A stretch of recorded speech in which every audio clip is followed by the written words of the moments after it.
3 higher ed authors, 100 plus college and university presidents, dozens of actionable insights for academic leaders. Commencement, the beginning of a new era in higher education, is now available on Amazon.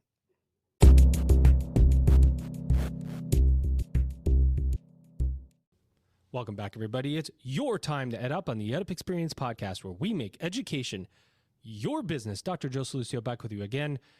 These intros are going to get sound really all the same, not just because I do the intro the same every single time, but because I'm going to thank you for supporting our new book, Commencement, the beginning of a new era in higher education, which just came out over Thanksgiving.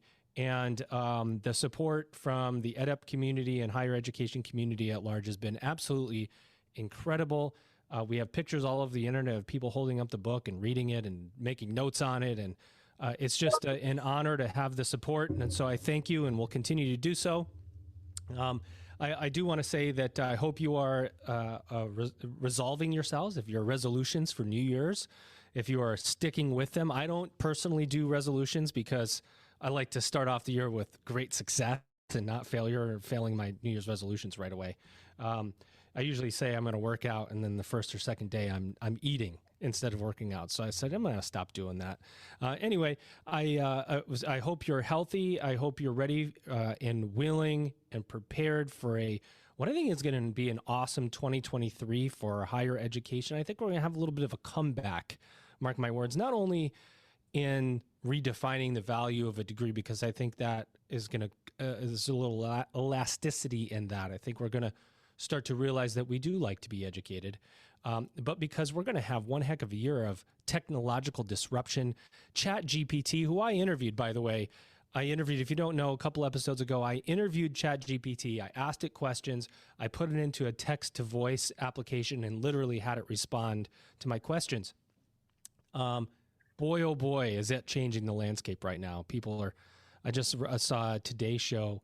I'm doing a monologue here, but I saw a Today Show a video where this guy writes a children's book on ChatGPT. So anyway, get ready for disruption. We're going to be entering the golden age of ed tech, but redefining the value of higher ed for our students in multiple ways. Somebody that's going to help me do that, ladies and gentlemen, is Douglas Carlson. He's head of partnerships and strategy and for North America at Lead Square. Douglas, I'm shortening your title every single episode. How are you? I'm doing great. And unlike you, I'm actually doing pretty well on my New Year's resolutions that I've commit to. Oh. So I'll give you a whole hard time on that one. I like your style, dude. Good for you, Douglas. And I'm not going to take that as a slight, even though maybe you meant it that way. But that's why you're here. That's why you're here, because, but I will tell you this. This aggression will not stand, man. So, we've got to see how it goes the rest of the episode. But we're going to talk education. We're going to talk online education, higher education today. And we're going to do that with this gentleman right here. And when I say he's ready to go, look at the look on his face right now. He's ready. He's Tom Monahan. He's president of DeVry University. Tom, how are you? I'm doing great. Happy New Year, whatever resolution strategy you have adopted. Ooh, well done, well done. And what's your resolution strategy, my friend? I try to do one or two simple daily habits that I'll incorporate, and consistent with my meditation practice, my goal this year is to set an intention for each day and reconcile whether I made any headway on it or not. Do any of those intentions involve your leadership at DeVry University? Are they personal goals, professional goals? Every day is a choose your own adventure, right? Take a look at the calendar, see what's coming, and decide how I want to approach the day ahead of me. I love it.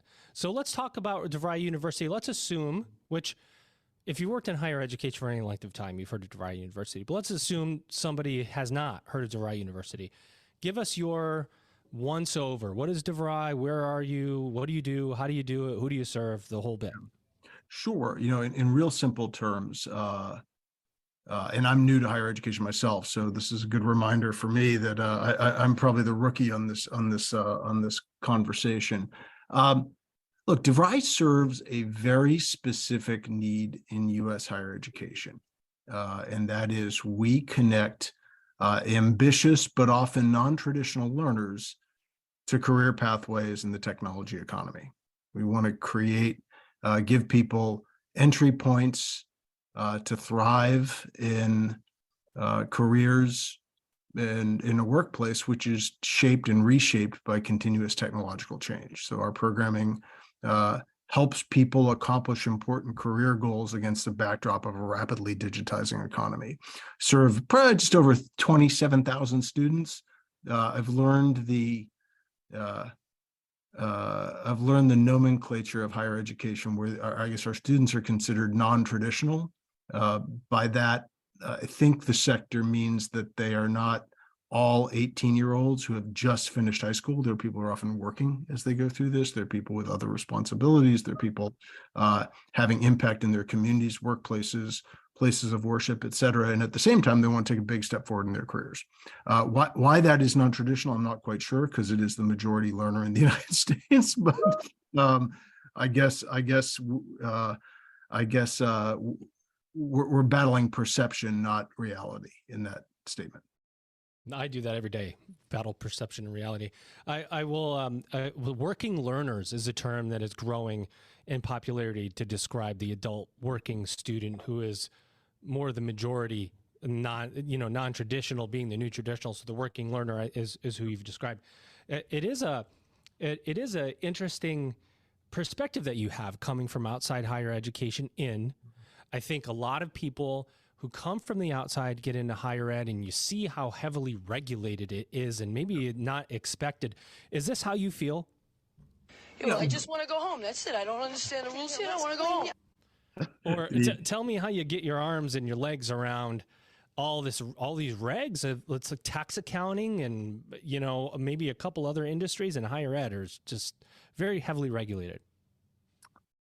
Yeah, look, by any measure, higher ed is heavily regulated, but so too are financial services, healthcare, pharma. I mean, give or take half the U.S. economy would be considered highly regulated in some way, shape, or form. And so I don't spend a lot of time. I spend a lot of time making sure we're incredibly compliant, and I spend a lot of time making sure that we, in terms of look, in big, simple terms, no one should ever expect more of our organization than we expect of ourselves, period. So, and that's true within a regulated industry, that's true outside a regulated industry. It's important to make sure that we don't see regulations as only a thing we must grudgingly comply with, but rather as things that point us to what we ought to aspire to as an entity. So I don't worry too much about that. The more interesting thing for me in higher ed has been how radically different the language of educators is from all other industries. I'll give you one very specific example. I'd run reasonably sized companies that be considered sort of either mid cap or small, large cap companies, publicly held. I'd never heard anyone in business refer to themselves as an employer. Just that's a word that exists only in higher ed. It exists only in the education establishment. You don't get on a plane, right? You don't get on a plane and sit next to someone and say, "Hey, where are you going?" "Oh, I'm going to Chicago." "You're going to Chicago." Why are you going to Chicago?" "I'm going there for work." "What do you do?" No one ever answers that question. "I'm an employer." And so the surprise to me about higher ed has not been the regulatory infrastructure. Again, half the U.S. economy operates under a reasonably significant regulatory infrastructure. It has been how different the language is, particularly as we think about getting students ready to thrive in the workplace. That's pretty incredible insight. Douglas, over to you.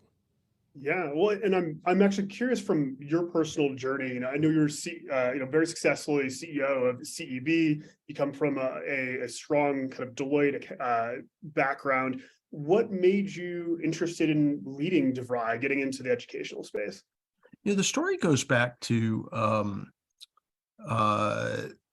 during the Obama administration. The Obama administration put together a lot of great work on creating pathways into, under their TechHire initiative, creating pathways into the technology economy. And we got involved in that because we had built, at the time, one of our businesses was an appendage to people's applicant tracking systems that provide artificial intelligence to how you actually thought about constructing job descriptions and where you could hire from. Great entity called Talent Neuron. But that gave us a lot of data about the US labor force, by skill, by geography, by demand and supply, et cetera. And I got really interested in the fact that there's been a lot of energy devoted to supply chain issues over the past 3 years. You'll have images of, container ships backing up at the port of LA, et cetera. But the most broken supply chain on God's green earth is the labor supply chain in the US for technology jobs. Nailed it. By any possible imagination, the supply side and demand side don't talk, they don't speak the same language. And there's a chronic mismatch between what students learn, how they're skilled up, and what corporate partners need at a very specific level by capability level. So doing that, we did that work pro bono. We just opened up our databases. We put some great analysts against it to help the administration think through what the real dimensions of the technology capability gap in the economy was. And it's huge. And it got me thinking a little bit, because like anyone of my generation, who's grown up in either pure technology fields or technology enabled fields, we've solved those problems by going offshore. And that's been great. I mean, I look at some of the colleagues whom I've built capability centers with around the world, and they're among the most exceptional professionals I've ever worked with. But ultimately, it's not to our credit that that's the button every leader hits when they need technology skills at scale. And so I started thinking about this problem probably a decade ago. And as DeVry got stood up as an independent institution again, it really is a scale platform for making sure that at least we're doing our small part to rightly structure the supply chain for technology roles inside American companies. Amazing. And maybe to dig in with an example. So obviously when you said cybersecurity, it's a very large space, there's lots of jobs in it, but it seems to be one of the cited examples of, wow, we don't have enough people to fill this space. Yep. And so I'm really curious, is that because the supply and demand mismatch is happening where there's so many more jobs now available, and we just don't have people interested in the field? Or is it we are actually educating people in the field, but it's just not catching up in a meaningful way? Or is it a totally different dynamic that I'm not even mentioning? Yeah, I get my Russian authors confused. But either Tolstoy or Dostoevsky said, every happy family is the same, every unhappy family is unhappy in its own way. And I forget which one it is, but every possible problem plagues cybersecurity up and down the talent supply chain. And just a few examples. If you look at it, I think you hit on one issue, which is, cybersecurity demand has boomed. I don't know how many state-sponsored cyber activists there are globally, but I bet the number's closing in on 1 million people who get paid by their government to cause trouble. And so there's nearly infinite demand for protection against a rapidly escalating set of threat vectors. And that's just a shock to the system. Second, it sounds arcane when you try to explain to someone who's going back to school, which is, they might show up on your doorstep and say, hey, I think I want a career in business. And we say, no, you should be in cybersecurity. That's a big 180. That's an incredible level of specificity. And it sounds dark and it sounds really complex. And I did a series of conversations with some of our most prominent alumni, and they said a huge portion of what they spend their time doing is demystifying technology careers for people, because people they imagine themselves in a basement with like 8 monitors with the lights turned out, looking at the Matrix. Yeah, exactly. And that, people get really spooked by that. And so there's a work we have to do at the front end to get people interested in that as a career. And then there's all sorts of stuff we need to do along the along the continuum to get someone in the front door. Obviously, experience-based pedagogy matters a lot, right? There's, the best way to understand threat scenarios is to play around with threat scenarios and see things like that. So you need to rethink curriculum. There's also a frequency of, cybersecurity, if you just look at all the different categories of threat vectors and the pulse rate at which both the defensive technology improves and the pulse rate at which the threat vectors expand are so fast. So you actually have to have a very agile curriculum development opportunity. So, it's a great example. The one great thing about cyber, we've been doing a lot of work to say, look, there is simply no way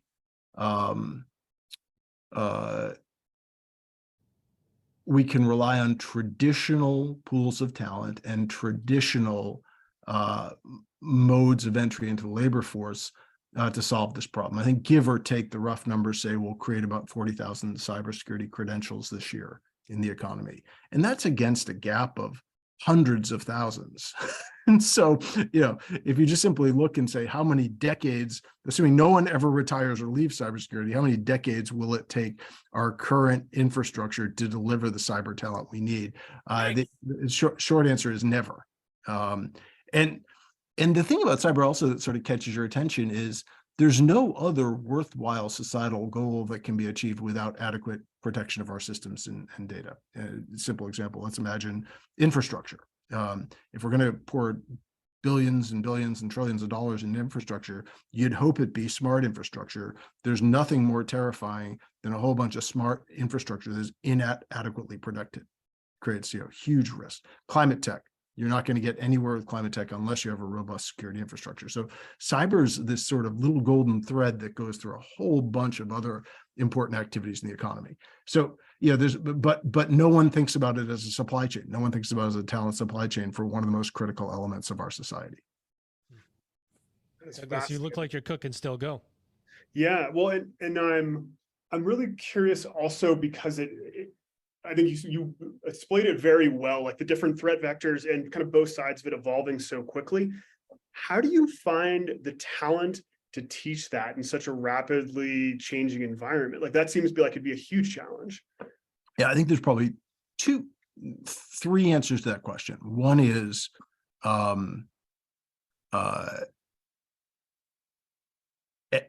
a simplistic level, one really important thing to do is bring practitioners into the classroom.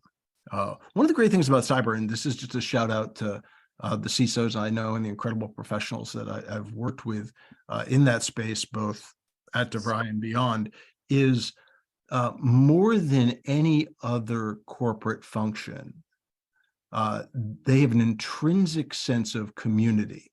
So if you think of, like, let's say, two traditional industry rivals that may compete against, let's imagine three big American banks, three big money center banks.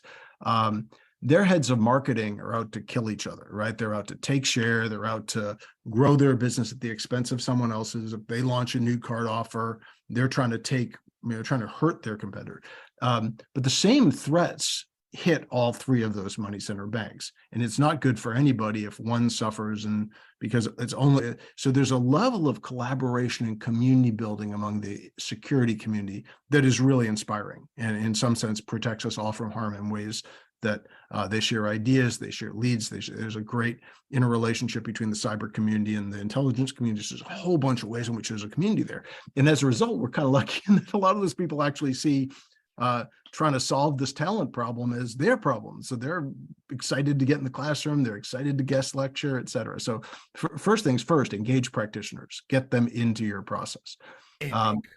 Second, even if they can't teach, I think the best faculty members in a fast-moving space like this spend a lot of time talking to practitioners, having advisory committees that stay on top of your curriculum with you. People who are great educators, I think, are also great learners, and building networks of great CISOs, great information security professionals, et cetera, who will sit down with you and grind through your curriculum and say, that's outdated, put more energy in here. So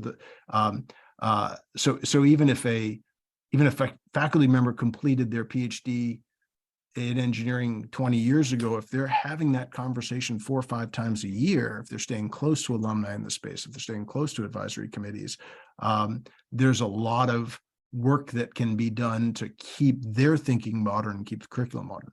Third is to have great corporate partners, making sure that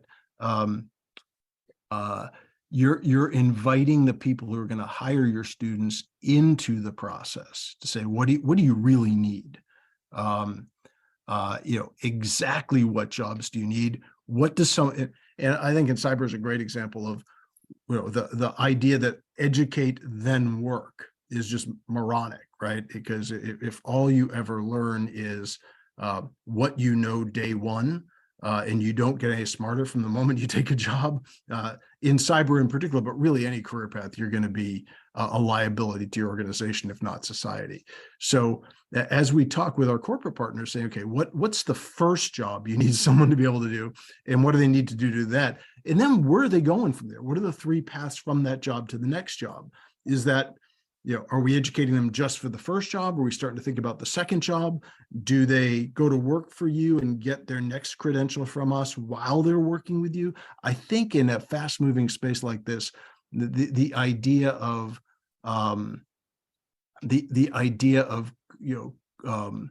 latticing steps in a career and managing your education against that is really, really important. So I think you can call it, the artificial membrane between learn and work needs to be at the very least porous, if not eliminated entirely. So those are the big 3 things: access practitioners, get them in the classroom; access thought leaders, get them all over your curriculum with your best faculty; and deeply integrate with your corporate partners. You know that the world of higher education is experiencing evolutions and revolutions. You want to be part of the progress. Commencement, the beginning of a new era in higher education with insights from more than 100 college and university presidents, will show you how.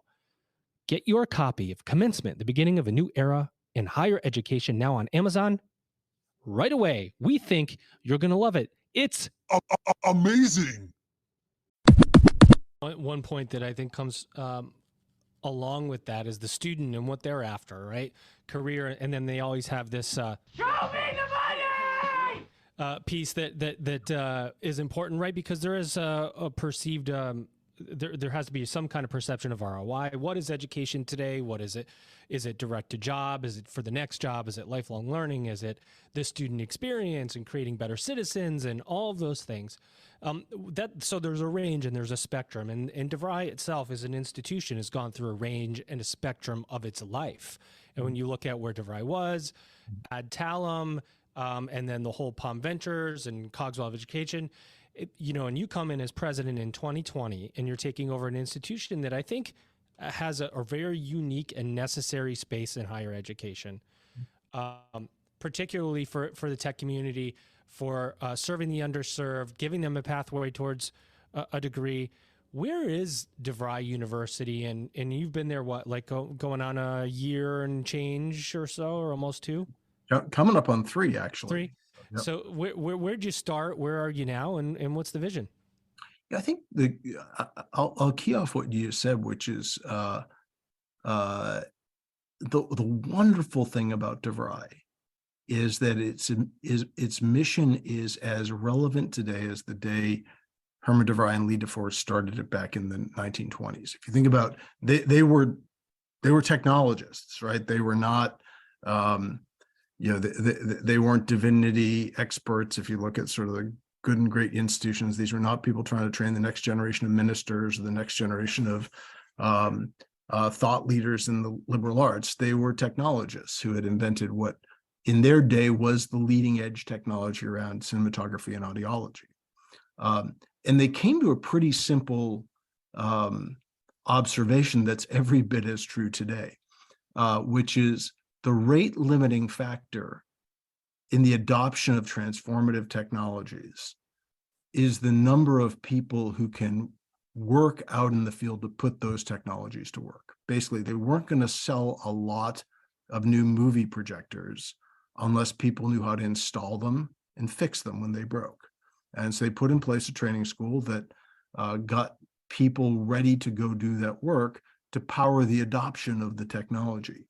Fast forward to today, if you sit down with, let's say, any of the big cloud platforms, whether it be AWS or Azure or GCP or whatever, the rate limiting factor on cloud adoption is cloud management skills. Like there's no, supply is infinite, obviously, and demand is nearly infinite. The only thing that prohibits people from going faster and moving stuff to the cloud is the availability of skilled talent to manage it, provision it, organize it, manage the migration, manage the internal activities, link it, link systems across cloud platforms, et cetera. So that very simple insight is still relevant today. And that, there aren't many businesses or institutions founded in the 1920s where the founder's vision is spot on for today's economy. Ours just happens to be one.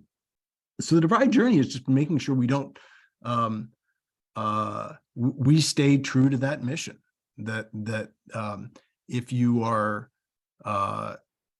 tightly focused on the highest demand elements of the economy and the biggest supply demand mismatches in the labor force, you're going to be able to create an awful lot of opportunity for students and an awful lot of growth opportunity for your corporate partners. And as long as we think about it that way and stay very focused on that original mission, there's a lot of good things that happen. On one hand, students get the economic opportunity they're looking for. On the other hand, corporate partners get access to talent they just can't find, and they often get access to talent from pools they're eager to access because they're getting into more diverse communities, they're getting into communities where people have different and better life experiences that are immediately relevant to the work environment. So it's the great thing about DeVry is that ability to go all the way back to the founding moment and recognize how incredibly relevant those insights are, maybe even more relevant than they were when Herman DeVry put the institution in motion. So that our work has been to stay very focused on the most relevant tech education elements for tech-enabled careers. And as you know, that isn't just, we're not only producing software engineers. We're producing folks who have engineering technology skills that enable them to be part of an Internet of Things and or distributed computing world. We're producing people who have great fluency in data and technology so they can go to work in the healthcare field, which is rapidly digitizing, though we can all acknowledge not rapidly digitizing fast enough because there aren't enough people to go do that work. We're talking about just even putting business people out there who are technology fluent. It wasn't that long ago that being a great marketer basically meant going and paying the most for a Super Bowl ad. Those days are gone. Marketing is a technology-enabled discipline right now. It's all about using technology to engage and connect with customers. So is sales. So is supply chain management. So every business career now has an element of technology in it, and creating technology literate business people is a part of what we do. I love that. Love it a lot, actually. And you speak so well about it. And I think that's important as a leader, and particularly, and you've probably seen this, there's different type of institutional types in higher education. People think one way about this type or that type, and you have tax statuses and so on. Is all that just noise? I mean, if you can prove the outcomes, isn't education valuable no matter where you get it? Sure. The altar we worship at DeVry is what we call ROSI, return on student investment. And every conversation we have, we try to anchor it in managing one of the levers of that equation. So think about student investment as the denominator of that equation. And for us, the student investment is not only what do they spend, right? Education's investment that people make, and it's often one of the most significant investments they make in a lifetime. Even though we work really, really hard at being super affordable, we never lose sight of the fact for a minute that this is a major financial commitment. But for our students also, it's their time is super valuable. They are often have families they're looking out for. During the pandemic, they had families they were educating cells like so many people.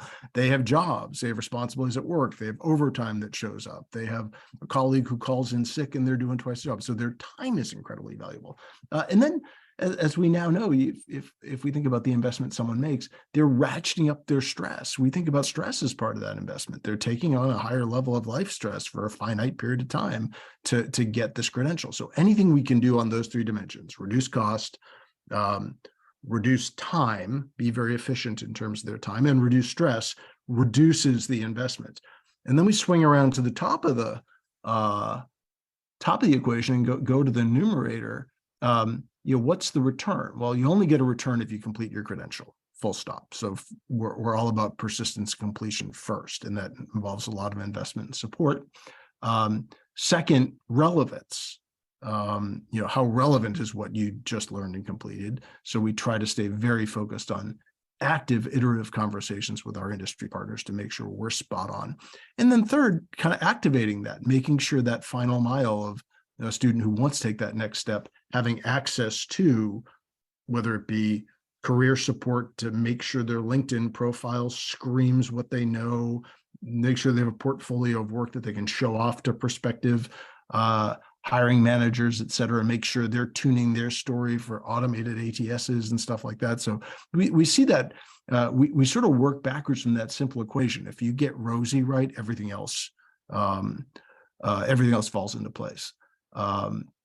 So we don't pay a lot of attention to, if you think about higher ed in the US, it's a massive, it's an interesting structure, and it's a massive middle market. This is America's Mittelstand, if you will. And that because there's very little M&A, right? It's not like you wake up in the morning and one state university has made a hostile acquisition of another. People tend not to exit because there's big safety nets. So there's, unlike every other sector I've been in, the natural sort of conglomeration, and exit structure doesn't happen. It's a big middle market. And therefore, I think it's important that every institution has a really narrow set of things it does really well to earn a right to exist. And that, what we think we do well is stay very focused on Rosie. It's not what you know, it's what you can prove. I love it. Douglas. So we've used cybersecurity as one of the main examples. Is there another perhaps emerging area that you see as a similar construct that DeVry is looking to bring on and educate folks with? Or are you kind of focused on kind of the construct you talked about just being the programs that you focus on? So he's asking for the big secret. There's no big secret. I'd put the digital health revolution up on the list of things that are worth paying attention to.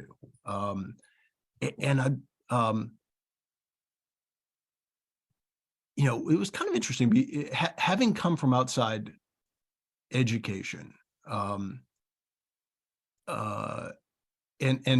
having built significant businesses in other sectors. Every now and then you bump into the political sector. You'll have politicians love to cut ribbons, they love facilities, they love.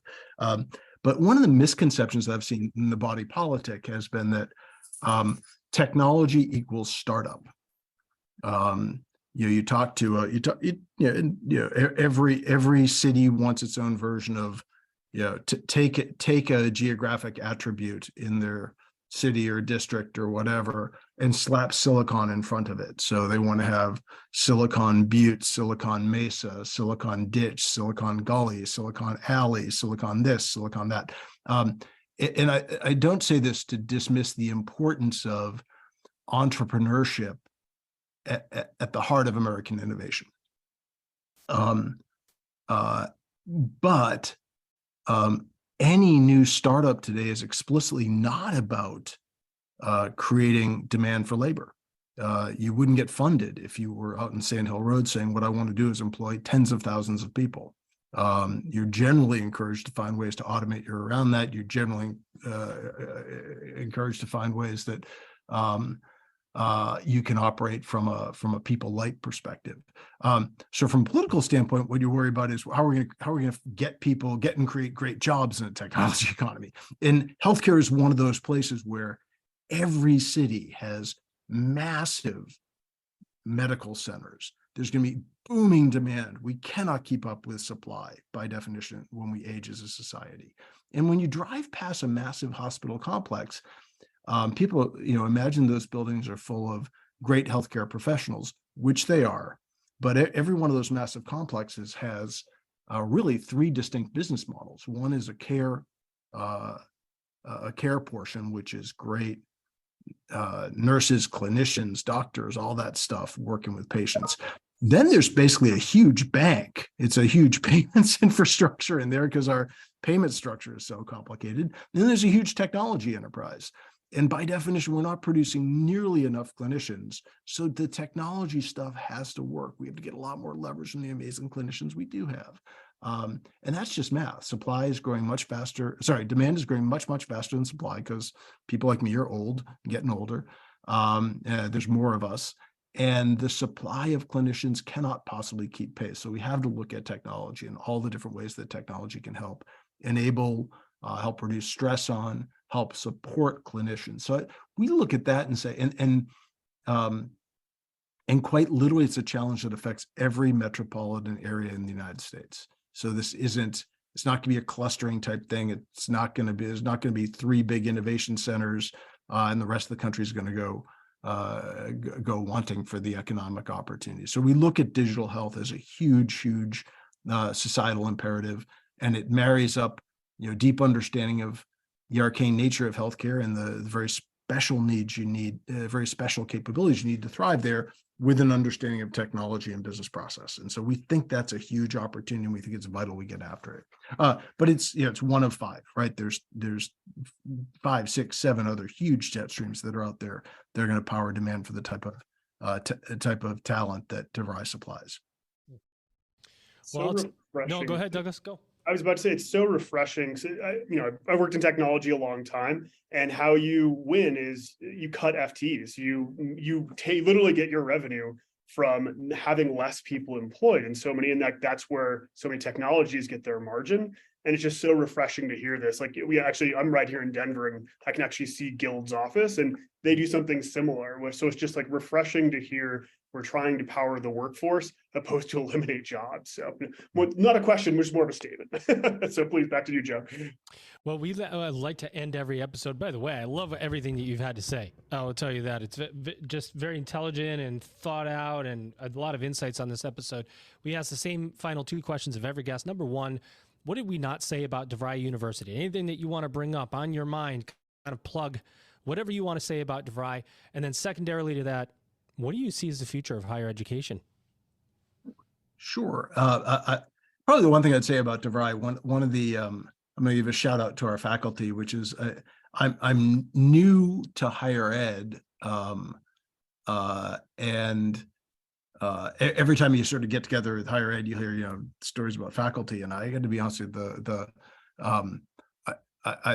our faculty are from our academic leadership down to our newest professors,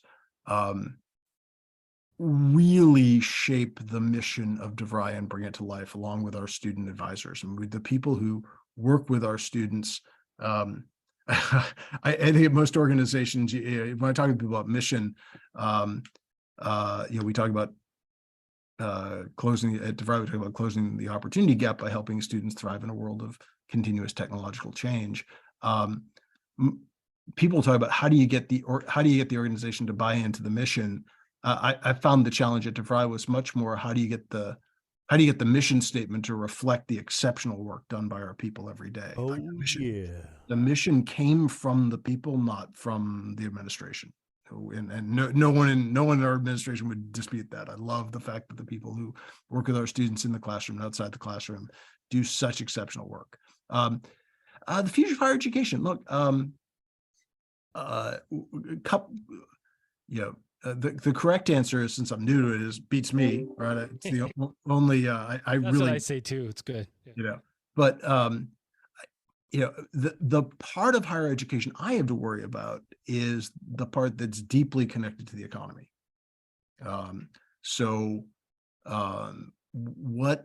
What's going to be true about the economy that we as a success-focused, career-focused educator need to pay attention to? A couple of things we pay a lot of attention to. For simplicity's sake, they all start with D, so I'll keep it simple, and that has nothing to do with DeVry. It's just, the future is digital. By and large, more or less every business process we understand, every human activity is going to get more, not less digital. And educators need to pay attention to that.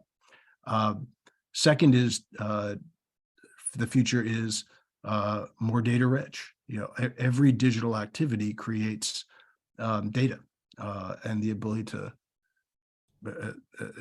as you and Douglas both said, first of all, protect it, segregate it, manage it, wrangle it, clean it, interpret it is going to be common practice across the economy. You will learn by the numbers. I will teach you. Exactly. Third, it's by any measure more diverse, and this isn't like a aspirational statement. Let's be more diverse. It's just by any possible interpretation, the U.S. labor force is going to be much more diverse from a gender perspective, from an identity perspective, from a background perspective, from the ethnicity perspective, from a race perspective, even from an age perspective. This is really the first time in U.S. history we've had 5 generations of the workforce at the same time. And how you manage, lead, and thrive in that environment is going to be really important. And then, again, not to get involved in kind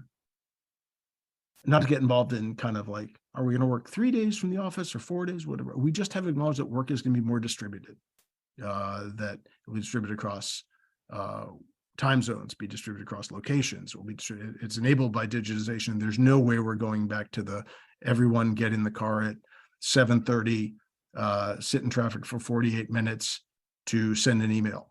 That world has gone away. Work is going to be more distributed. So I think, we look at that and say, and we need to get very specific about that, but we think those 4 trends are really going to shape the economy, shape the type of careers people have, shape the opportunity. And it's our job to interpret them, digest them, and say, not only what does that mean for an education in general, but what does it mean specifically for someone who wants to join a big public accounting firm?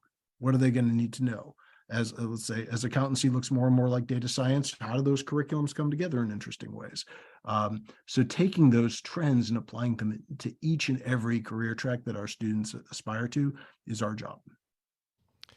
Wow. Well, let's see if we agree here with what you said. 100%. Douglas, final word to you before we outro.